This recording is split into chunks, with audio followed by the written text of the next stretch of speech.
কি একটা অবস্থা এলাকার এলাকার একটা বলে ওরা নামাজ পড়ার জন্য যায় না। মসজিদে আজান হয়, কত মানুষ নামাজ পড়া যায়। আমার এলাকার পোলাপান কিনা একটা নামাজ পড়তে দেয় না। আজকে রাস্তায় পায়ে লই এলাকার পোলাপান গুলো দাওয়াত দিতে হবো যাতে নামাজ পড়তে যায়। দোস্ত আজকার মালটা তো সেই হইছে, আজকার মালটা সেই পিনিক লাগতেছে। খা কালকা বানাইছে ও, আজকে তুই বানা মামা। আজকার তুই একটা বানাইছস, বহুত পিনিক হইছে। হ্যাঁ মামা, আজকে হবে তুই বানা। আজকের থালা মালটা মামা সেই, কালকের মালটা মনে করে যে ভিজা ছিল ভালো লাগে না। খা দুমায়া, আজকে মনে করেন যে মালটা খাইয়া শোলা চাঙ্গ হয়ে গেল মনে করেন। তোর বেটা তো কথা কইছ না, দেখতাছস না মাল বানাইতাছি। বেশি কথা কইস না, না জিনিসটা খায় মজা পাম না। কি বাইস্তেরা, তোমরা তিনজনে এই জায়গায় বসে বসে কি করতেছো? আড্ডা দিতেছো নাকি?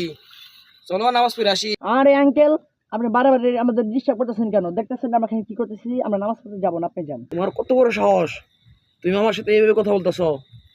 হ্যাঁ, আমি কিন্তু তোমাদের বয়সে বড়, একটু রেসপেক্ট দিয়ে কথা বলবা, বুঝো নাই? কি আর রেসপেক্ট মিয়া, কি আর রেসপেক্ট নেমে কথা কম মিয়া, ফাইলাম করেন আপনি। দেখতেছেন তো আপনি এই জায়গাটা জিনিস খাচ্ছি, আপনার শরীর কথা চলেন নামাজে যাবো, ফাইলাম করে নিই মিয়া আপনি।